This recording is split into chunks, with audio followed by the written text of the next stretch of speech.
안녕하세요. 태고입니다. 기계 분야 인강을 시작을 했습니다. 그래서 조금 2019년에 제가 생각한 게 있어서 기계 분야 인강을 시작했고요. 인강의 주된 내용은 여러분들이 요즘 많이들 배우시는 이제 캐드라든지 인벤터라든지 카티아라든지 이런 부분에 대해서 좀 더 체계적이고 전문적으로 여러분들이 꾸준하게 배울 수 있도록 좀 준비를 해서 계속해서 업데이트해서 올릴 생각이고요. 그리고 또 한 가지는 이제 그런 것들을 배워서 자격증을 취득하는 데 있어서 여러분들에게 조금 길잡이가 되고자 합니다. 그리고 이런 인강은 지금 현재 뭐 좀 열악한 환경에서 처음 시작하는 거기 때문에 나중에 가면 좀 더 좋아질 것 같은데요. 지금은 조금 좀 불충분한 게 좀 많더라도 이해를. 일단 처음에는 이제 전산응용 기계제도 기능사 해서 이제 기계 쪽입니다. 기계 쪽이 주로 여러분들한테 얘기를 하고요. 그 다음에 기계 설계 산업기사가 그 다음으로 해서 동영상이 준비가 되고요. 그 다음에 이제 기계 기사, 그리고 기계 설계 기사, 그리고 기계 가공 기능장까지 지금 현재 준비를 할 생각입니다. 그리고 실기뿐만 아니고 여러분들이 공부할 수 있도록 이론적인 부분들까지도 조금 작업을 하려고 그래요. 네, 요런 과정이 제가 이제 개인으로 진행하는 과정인데, 이제 그러다 보니까 이거에 대해서 돈을 받느냐? 전혀 없습니다. 그래서 무료로 여러분들한테 이 부분에 대해서 알려드리려고 합니다. 네, 계속해서 이제 말씀을 드리면, 이제 제 블로그입니다. 블로그인데, 별로 볼 거 없습니다. 볼 거 없고요. 그냥 이렇게 이제 시작한다고 말씀을 좀 드리고 있고요. 지금은 자료가 올라온 게 없어요. 없고 이제 계속해서 올릴 겁니다. 예를 들어서 뭐 일주일에 한 두 개, 세 개씩 해서 꾸준히 올릴 테니까 여러분들이 잘 봐주시고 많이 알려주시고 해주시는 게 이제 제가 힘이 나서 좀 더 이제 좋은 자료들 그리고 좋은 강의를 할 수 있게 되지 않을까 그렇게 생각. 자, 그리고 이제 캐드를 이제 상당히들 많이 쓰죠. 회사에서도 많이 쓰는데 보통 현업에서 이제 제가 일해본 경험으로는 이제 캐드는 이제 이렇죠. 영어로 이렇게 되는데 컴퓨터 어디트 디자인의 약자인데요. 아마 캐드는 오토캐드가 아마 우리나라의 거진 한 80% 정도가 현업에서 쓰고 있다라고 보시는 게 맞을 겁니다. 왜냐면 저도 계속해서 이렇게 썼었고 근데 오토캐드가 이제 오토데스크사에서 만든 거죠. 예, 여기서 만들다 보니까 이제 오토캐드라는 이름이 있고 전기나 아니면 다른 쪽 캐드들은 이렇게 뭐 OR캐드, 아키캐드 막 이런 것들도 있어요. 그래서 이제 오토캐드가 보편적으로 가장 많이 쓰는 캐드 프로그램 중에 하나고 예, 그 중에서 오토데스크사에 나온 게 3D 설계 프로그램 나온 게 인벤터죠. 인벤터가 되어 있고 그리고 이제 다소 시스템이라고 그래가지고 독일계 기업인데 여기서 나온 게 이제 카티아하고 솔리드웍스입니다. 이제 뭐 산업 분야에 따라서 조금 틀리기는 한데요. 주로 항공, 자동차, 공면 모델링, 설계 이런 쪽에는 카티아를 굉장히 많이 선호하고 있죠. 그 외에는 보통 인벤터라든지 이제 때에 따라서는 이제 유지와 같은 산업 분야들도 있고요. 그래서 그 회사의 특성마다 조금씩 틀리기는 한데 요즘은 추세가 2D로는 만족을 못하는 추세고 갈수록 이제 3D를 요구하는 추세로 가고 있고 앞으로는 이제 3D가 이제 계속해서 더욱 더 기본적으로 요구를 할 겁니다. 그래서 이제 2D를 떠나서 3D까지 해야 되는 실정이죠. 근데 뭐 어떤 걸 배우시든지 이제 제가 해본 경험으로는 어, 카티아가 조금 어렵긴 해요. 왜 그러냐면 이제 메뉴라든지 옵션 이런 것들이 조금 다른 프로그램에 비해서 조금 특징을 좀 많이 가지고 있어서 카티아가 좀 어렵긴 한데 인벤터를 배우든 카티아를 배우든 유지를 배우든 어느 하나만 잘 배워놓으면 나머지 부분들은 그냥 책 하나 사서 여러분들이 독학을 하셔도 충분히 합니다. 그래서 하나만이라도 개념을 잘 잡아놓는 게 향후 여러분들이 이런 설계 프로그램을 이용을 해서 취업을 하시거나 아니면 나중에 취업을 해서 이런 프로그램을 쓰실 때 많은 도움이 될 거라는 거죠. 그래서 그런 부분은 좀 잘 알아두셨으면 좋을 것 같아요. 자, 자격증에 관해서 이제 이야기를 조금 하고 넘어갈게요. 왜 그러냐면 이제 제 인강 자체가 자격증을 타겟으로 하고 있기 때문에 자격증 얘기가 빠질 수가 없거든요. 그래서 이제 여러분들이 자격증 취득하는 데 있어서 도움을 드리고자 하는 부분이라서, 그래서 이제 가장 처음에 이렇게 보시면 국가기술 자격이 가장 처음에 오고요. 그 다음에 국가공인 자격, 그 다음에 세 번째로 민간 자격 이렇게 됩니다. 어, 아무래도 이제 국가 기술 자격은 말 그대로 기술 분야에 대한 일정한 자격을 부여를 하는 거고요. 국가 기술 자격증에 대한 법률이 있습니다. 그 법률에 따라서 이제 여러분들이 예를 들어서 공무원 시험을 친다거나 혹은 뭐 그와 관련된 시험을 칠 때 가산점에서 몇 프로 부여받는 그런 것들이 전부 국가 기술 자격 시험에 대한 법률에 해당해서 여러분들한테 그런 혜택이 가는 거고요. 그리고 뭐 요즘에 이제 그 문제가 많이 되고 있던 뭐 화재라든지 이런 부분이 상당히 많지 않습니까? 그러면 이제 전기, 소방 이런 것들도 그에 관련된 국가 기술 자격이 있는 사람들이 시행을 하고 이제 설치를 해야 되는 거예요. 그래서 이제 국가기술 자격증은 일종의 강제 법령이 있습니다. 국가기술 자격 법령에 따라서 제도와 운영을 총괄하고 있는 게 고용노동부에서 하고 있습니다. 고용노동부에서 하고 있고 그 산하기관으로 한국산업인력공단에서 집행하고 출제하고 뭐 관리하고요. 그 외에 뭐 7개 수탁기관이 있어서 검증을 시행하는데 저희가 보통 이제 한국산업인력관리공단 들어가려 그러면 보통 시험 관련해서는 큐넷을 많이 쓰죠. 큐넷. 이제 큐넷 가서 뭐 원서 접수하고 여러분들이 이제 시험 일정도 확인하고 이렇게 합니다. 그래서 이제 여기서 대표적으로 큐넷이라고 볼 수 있고요.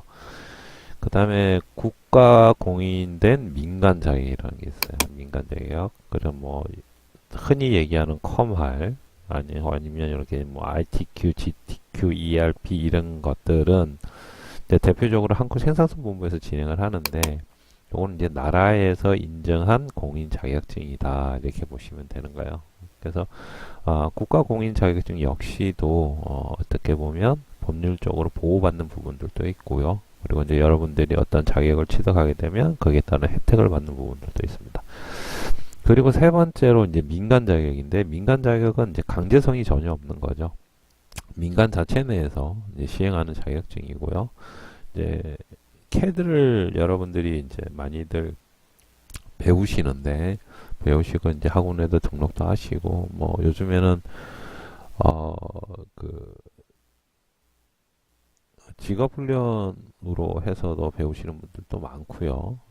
그리고 이제 뭐 자기 개발하시는 분도 많은데 이제 그런 분야 쪽에 할 수 있는 민간 자격이 이제 ATC죠.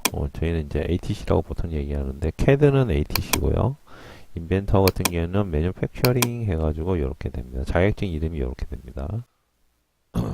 자격증 관련해서 이제 추가로 말씀을 드리면 이제 우리 그 교육기관에서 자격증 관련해가지고 정확하게 좀 얘기를 하고 상담할 때 어떤 자격증이 이제 좋은지 혹은 어떤 자격증이 필요한지 향후 취업에 대해서 어떤 자격증이 취득하는 게 유리한지를 정확하게 설명을 해줘야 되는데 이걸 어떻게 설명해 주냐면 취득하기 쉬운 자격증만 설명을 해줘요. 취득하기 쉬운 자격증만. 그 얘기는 이제 실적이거든요. 이제 실적 부분이 이제 없잖아 있어서 이제 뭐 우리 학원은 몇 명이 뭐 전체 수강생의 몇 프로가 아니면 거짓 뭐 100%가 이제 자격증 취득하는데 이만큼 성공했습니다. 그러니까 실적 위주로 얘기를 하다 보니까 좀 그게 아쉬워요. 좀 그게 아쉽고 그리고 정확한 자격증에 관해서 안내를 처음부터 해줘서 그래서 안내 받으시는 분들이 정확하게 자기가 원하는 분야를 찾아서 가야 되는데 잘 모르잖아요. 잘 모르고 이제 상담을 받으면서 이제 거기에 대해서 추천받는 대로 보통 움직이시는 경우가 많은데 그 직업학교에서 이제 그런 식으로 자격증 분야에 대해서 상담하시는 분들이 직업 상담사 분들이거든요. 근데 그분들이 실질적으로 이런 내용을 잘 몰라요. 잘 모르다 보니까 정말 원하는 자격증은 못 따고 아니면 단계를 거쳐서 가게 만드는 거예요. 그러니까 우리 기간에 오래 붙어 있게. 그래서 요 자격증 조금 따고 또 저 자격증도 따고 해서 꾸준하게 우리 해서 학생 수를 계속 유지하는 거죠. 왜 그러냐면 그게 이제 기간이 먹고 살아야 되니까. 그런 부분이 없잖아 좀 있어요. 근데 이건 뭐 좀 안 좋은 부분이긴 합니다. 제가 봐도 솔직히 안 좋은 부분이긴 한데 어쨌든 그 이런 학원이나 직업학교나 이런 기관들도 먹고 살아야 되기 때문에 이제 그런 부분이 있는데 좀 그건 좀 아닌 것 같아요. 제가 봤을 때는 정말 아닌 것 같은데 좀 그런 게 있어요. 그리고 그 우리 이제 대표적으로 ATC 같은 자격증은 시험 시간이 1시간을 조금 1시간 30분인가 그런 걸로 제가 기억하는데 30분인가 40분인가 기억을 하는데 이 도면 그리는데 1시간 30분 정도의 시험을 치는데요. 근데 전산운영 기계제도 기능사 같은 경우는 아, 거진 6시간, 5시간 정도로 시험을 칩니다. 5시간 정도로 시험을 치는데 시험 시간이 장난이 아니죠. 왜냐면 2D, 3D 한꺼번에 다 해야 되고요. 거기에 대해서 도면 치수 다 넣어야 되고요. 공차 다 해야 되고요. 그러다 보니까 전산운영 기계제도 기능사 같은 경우 5시간짜리 시험이기 때문에 사실 이거랑 두 개를 비교할 수가 없어요. 비교해서도 안 되는 부분이고. 그래서 상당히 좀 차이가 나죠. 근데 이제 소위 그 컴퓨터분들 일반 기관에서는 마치 이거를 따면 모든 걸 해결할 수 있는 것처럼 공부하는 경우가 굉장히 많아요. 그래서 여러분들이 이제 요거는 상담 받으실 때 조금 조심하셔야 돼요. 상담 받을 때 좀 조심하시고 그래서 가급적이면 이제 저 같은 경우는 근데 아무래도 쉽게 딸 수가 있겠죠. 쉽게 딸 수 있는 취득할 수 있는 자격증이기 때문에 이제 요걸 하는데 이제 저 같은 경우는 이제 저희 배우러 오는 학생들한테 어떻게 하냐면 이제 저 같은 과정은 보통 짧으면 4개월, 길면 6개월짜리 과정이라서 그 와중에 그러니까 그 교육을 받는 중에 이거를 따게 해줘요. 충분히 따고도 남아요. 그런데 굳이 안 따도 상관은 없어요. 그러니까 목표를 국가기술 자격증이라는 걸 두고 가기 때문에 이제 거기에 대해서 동기부여라든지 자신감이라든지 막 이런 걸 조금 올려줘야 되잖아요. 그럴 때 이제 요 시험을 치게 하죠. 민간 자격 시험을 치게 해가지고 그래서 이제 좀 자신감도 붙고 도면 그리는데 조금 재미도 붙이고 막 그렇게 만듭니다. 그래서 이제 요거는 이제 덤으로 따라가는 거고 타겟은 이거예요. 국가기술 자격. 이제 요 자격증을 따는 데 있어서 자, 어떤 분야, 그러니까 어떤 부분이 핵심적이고 중요한 부분인지를 여러분들한테 진짜 알맹이만 뽑아가지고 알게 드리려고 그래요. 자, 자격증 얘기 계속해서 하면요. 일단 기능사는 자격 제한이 없죠. 지금 현재 이제 첫 인강은 전산응용기계제도 기능사에 맞춰져가 있고요. 이제 거기서 이제 조금 더 들어가면 이제 기계설계 산업기사인데 요즘에 이제 여러분도 혹시 보셨나 모르겠는데요. 과정평가형이라고 한번 들어보셨나요? 과정평가형 자격증? 이 과정평가형 자격증은 일단 산업기사, 이제 기능사는 자격 제한이 없기 때문에 누구나 시험을 칠 수가 있습니다. 근데 아무런 문제가 안 되는데 산업기사부터는 기능사를 취득하고 실무 경력 1년이 있거나 혹은 전문대나 대졸에 관련 학과를 졸업해야 돼요. 예를 들어서 나는 기계설계 산업기사를 따고 싶은데 예를 들어서 뭐 내가 졸업한 과가 문과다. 전혀 상관이 없는 예를 들어서 뭐 국문과다. 그런 분들은 시험 응시 자격조차 안 되는 거죠. 그래서 최소 2년 이상을 전문대졸이라고 되어 있는데 최소 2년 이상 관련 학과를 나와야 됩니다. 그리고 혹은 실무 경력이 2년 이상 있거나 동일 유사 직종의 자격증을 취득한 사람이 산업기사를 칠 수가 있습니다.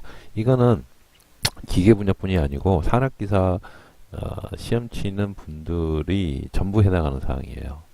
근데 지금 이번에 산업인력관리공단에서 이제 시행한 지 한 3년 정도 됐죠. 제 기억으로는 2015년인가? 부터 시행을 했는데 과정평가형 자격이라는 게 있습니다. 내나 똑같은 국가기술 자격증이고요.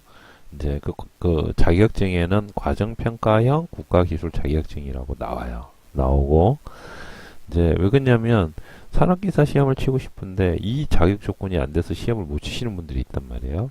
그런 분들은 과정평가형 자격시험을 진행하는 직업훈련학교를 가시면 돼요. 그러면 거기에서 짧게는 6개월, 뭐 좀 5개월짜리도 있을 수도 있고요. 최소한 5, 6개월은 보셔야 되고, 길게는 한 1년 가까이, 한 11개월 이렇게 진행을 합니다. 그 내용이 뭐냐면 전문대나 혹은 이 실무경력 2년에 해당하는 기간의 내용을 여러분들이 짧게는 6개월, 길게는 10개월에서 이 내용을 가르쳐 줘요. 과정평가형을. 그래서 과정평가형을 가르쳐 주고요. 이 과정평가형이라는 거는 내부 시험을 치게 됩니다. 내부 시험을 치게 되고요. 그리고 외부 시험을 별도로 치게 돼요. 외부 시험. 그래서 외부 내부 시험을 치는데 이 평균이 80점이 나와야 돼요. 평균이 80점. 이 평균 80점이 나오면 이 자격증을 줍니다. 평균 80점이 나오면. 근데 우리가 일반 검증형 같은 경우는 평균 60점이잖아요. 평균 60점만 나오면 자격증을 주는데 와 80점인데 와 어렵다 이렇게 생각할 수 있는데 전혀 안 그래요. 그렇다고 문제가 쉽게 나오느냐 그건 아닌데 제가 과정평가형을 진행해 본 경험으로는 저한테 배운 학생들은 다 따갔어요. 안 따간 학생들이 없거든요. 그래서 이 평균 80점이 어렵지는 않습니다. 여러분들이 얼만큼 노력하냐에 따라서 이걸 취득할 수가 있어요. 그래서 혹시라도 산업기사 정도의 자격증을 나는 취득하고 싶어. 이제 그러시는 분들은 아니면 꼭 나는 산업기사 정도의 자격증이 있어야 돼라고 생각하시는 분들은 과정평가형 자격에 대해서 알아보시면 돼요. 그러면 자기가 원하는 분야의 과정평가형 자격이 나오고 그걸 이제 또 진행하시면 되고요.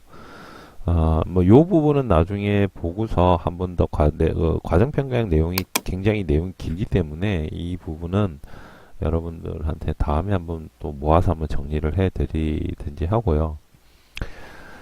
자, 그 다음에 내려가면 이제 기사인데요. 기사 역시도 과정평가형이 있습니다. 기사도 과정평가형이 있고요. 이제 기계 분야는 이제 기계 설계 기사가 과정평가형으로 현재 진행 중에 있고요. 제가 알기로는 대도시에 한두 개씩은 진행하는 걸로 알고 있는데 조금 어려워요. 난이도가 좀 많이 올라갑니다.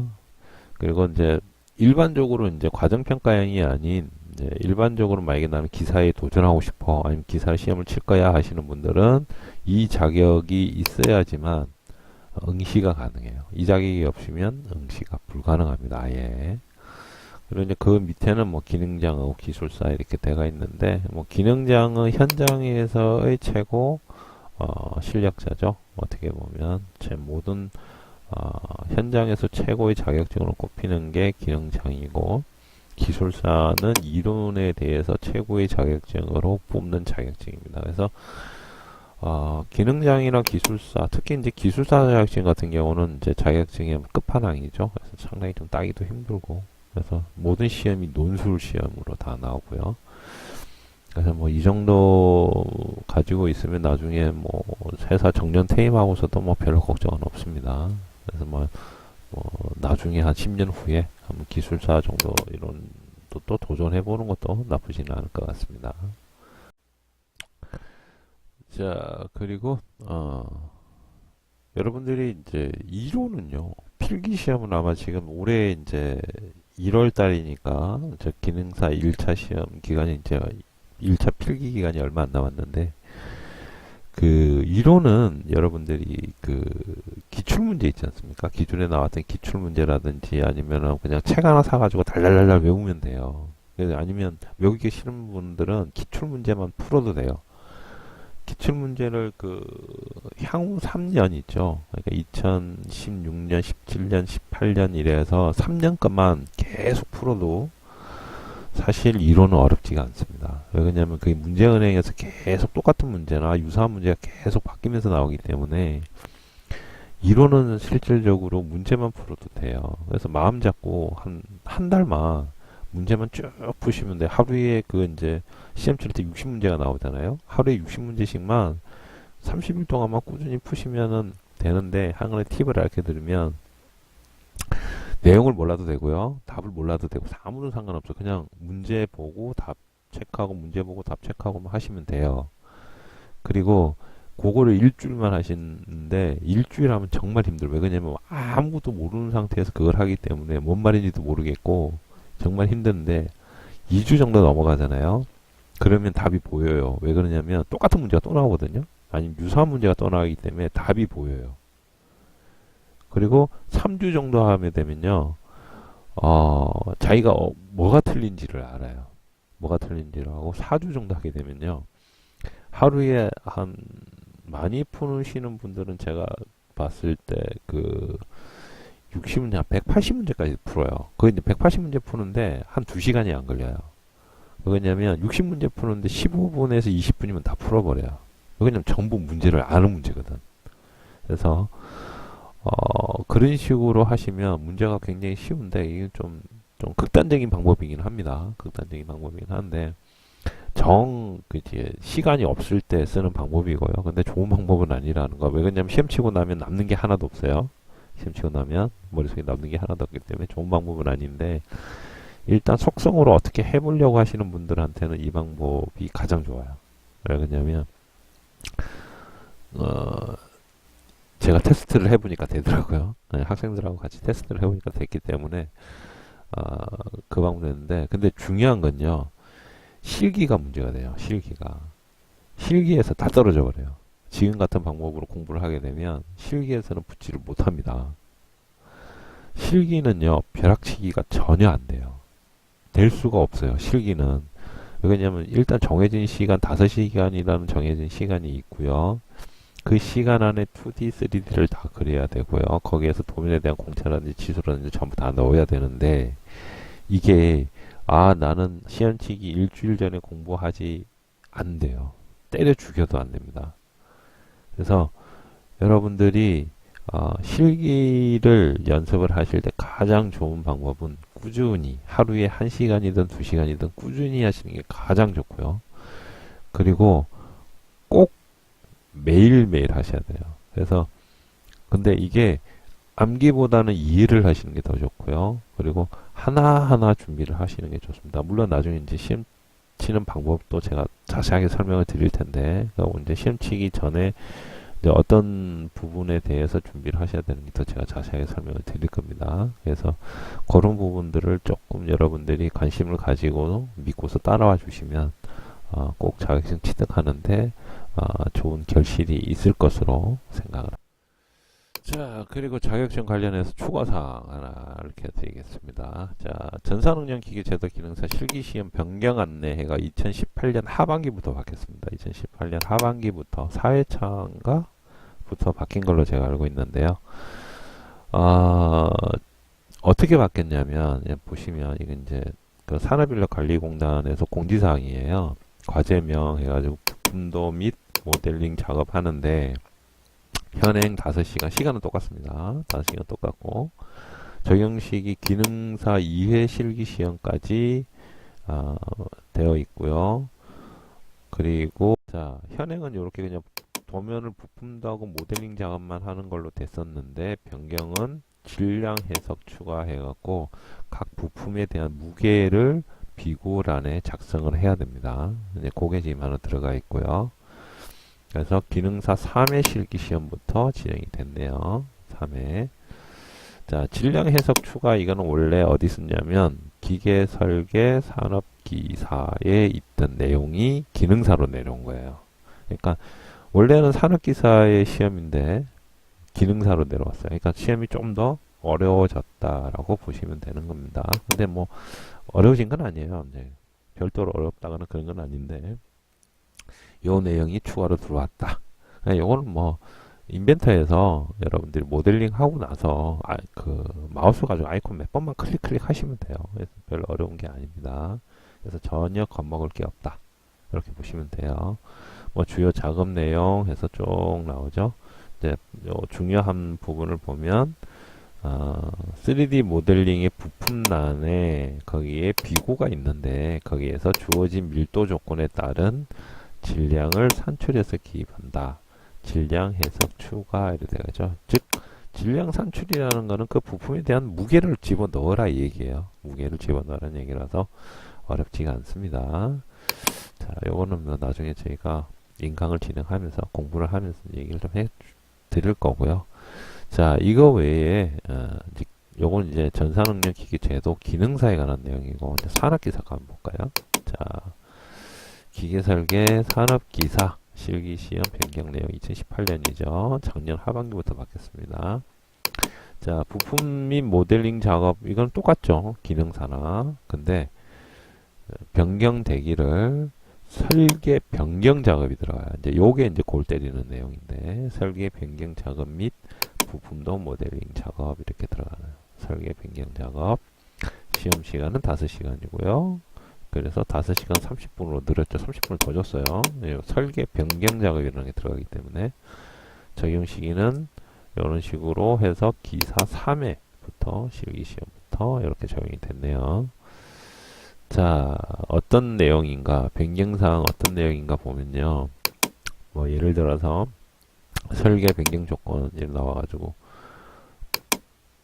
도면에 뭐뭐뭐로 되어 있는 걸 뭐뭐뭐로 변경하시오. 베어링 사양을 바꾸시오 이 얘기죠. 도면에 A 부치수 XX를 YY로 변경하시오. 아니면 기어의 이수가 기존에 10개인데 뭐 12개로 변경하시오. 혹은 A본 부품의 볼트, 조립부, 결합 개소를 몇 개에서 몇 개로 변경하시오. 이렇게 이제 추가로 예를 들어서 이런 조건이 들어간다 이 얘기죠. 그러면 기존에 있는 도면에서 그 변경 부분을 적용을 해서 새롭게 도면을 그려야 되는 거죠. 근데 이것도 사실상 어렵지는 않습니다. 자, 나머지는 기존 작업과 동일하고요. 그래서 전산운영기계제도 기능사 기계설계 산업기사는 2018년 하반기에요. 3회차니까 하반기네요. 하반기부터 시험 내용이 바뀌었고요. 그래서 좀 많이 조금 틀려졌습니다. 근데 뭐 그렇게 어려운 내용이 아니니까 이제 인강을 하면서 여러분들 자세하게 설명을 해 드릴 거고요. 자, 큐넷 홈페이지에 들어왔습니다. 그래서 자격증명 여기 종목명에다가 전산운영기계제도 기능사라고 치면 이렇게 나옵니다. 나와서 쭉 볼 수 있어요. 자, 1회차 시험은 1월 달에 인터넷 접수 10일까지니까 내일 모레까지네요. 오늘이 지금 동영상을 찍고 있는 게 인강 찍고 있는 게 1월 8일이거든요. 그래서 내일 모레까지. 이제 필기 시험은 이렇게 됩니다. 합격자 발표가 있게 되어 있는데 요거 하나 아셔야 될 게 기능사 시험은 CBT로 칩니다. 컴퓨터로 쳐요. 그래서 저 운전면허 시험장 가면 이론 시험 치듯이 컴퓨터로 마우스로 콩콩콩 찍어요. 마우스로 콩콩 찍기 때문에 자기가 시험을 치고 모니터 화면에 그 답안 제출을 하게 되면 그 자리에서 바로 합격인가 불합격인가 여러분들이 알 수가 있어요. 그래서 이건 합격자 발표는 중요하지 않다는 거. 그래서 여러분들이 필기시험 치러 가시는 날 시험을 치고 나면 바로 확인이 가능하다는 거 그거 기억을 하시면 됩니다. 자, 또 실기 원서 접수는 이렇게 되고요. 실기 시험은 3월달이네. 3월달. 자, 3월달부터 4월까지 그리고 발표는 4월달에. 자, 요거 한 방에 가면 좋은데 만약에 떨어지면 5월달에 또 쳐야 되죠. 또 접수하고 또 치고 또 6월까지 넘어가고. 자, 그리고 2019년 기능사에서 여기 나오는 내용이 특성화 고등학교, 그러니까 공업계 고등학교 3학년들이 시험을 치는 내용입니다. 공업계 고등학교 3학년들은 이론 시험을 안 칩니다. 이론 시험을 면제를 해줍니다. 공업계 고등학교. 이건 3년 동안 자기가 배운 게 그 전공 이론이고 그 정규 교과 과목에 들어갑니다. 그래서 이론 시험을 안 칩니다. 그래서 실기를 바로 쳐요. 그래서 자격증 치등하기가 더 쉽겠죠. 그래서 공업계 고등학교 나온 친구들이 자격증 보통 앞만 못 따도 하나는 들고 나오거든요. 좀 많이 따는 친구들은 두세 개도 따는데 유사 자격증까지. 그래서 치는 게 기능사 3회, 3회가 밑에 있네요. 요거는 이제 공업계 고등학교 학생들 치는 내용이고요. 자, 6월 달에 못 따면 9월 달까지도 넘어가죠. 좀 많이 기다려야 되나요? 4월 달, 6월 달, 2달, 석 달, 석 달 이렇네요. 그래서 여러분들 자격증 시험 공부하실 때는 한 방에 끝내시는 게 좋아요. 한 방에. 한 방에 딱 따고 털어내시는 게 좋지. 이거 하고요. 많이 떨어지잖아요. 발표 났는데 없어. 그러면 4월 달부터 6월 28일 건 딱 2달 하고 이틀이네요. 이거 생각해봐요. 2달 동안 또 하려면 이거 얼마나 힘들겠습니까? 그래서 처음에 할 때 쫙 해가지고 자격증 취득하시는 게 제일 좋습니다. 근데 아마 제가 기능사 인강을 늦어도 2월 달에는 끝낼 거거든요. 늦어도 2월 달에는 다 끝내고 3월 달에는 아마 산업기사 인강으로 넘어갈 텐데 아마 요거 제 인강 잘 들어보시면 요거 준비하시는데 별 어려움이 없을 것 같아요. 별 어려움이 없을 것 같아요. 일단 필기는 지금 현재 여러분들한테 도움 드린다는 거는 조금 어려울 수는 있네요. 근데 2월 1일이니까 오늘이 1월 8일? 한 달? 제가 앞서 얘기한 한 달 전략? 그거 하셔도 될 것 같긴 해요. 예. 자, 그래서 밑에 보면 실기시험, 필기시험 이제 접수 수수료 나와 있고요. 자, 시험 과목을 보시면 기계재료, 그리고 요소, 기계가공법 및 안전관리, 기계제도 이렇게 나오죠.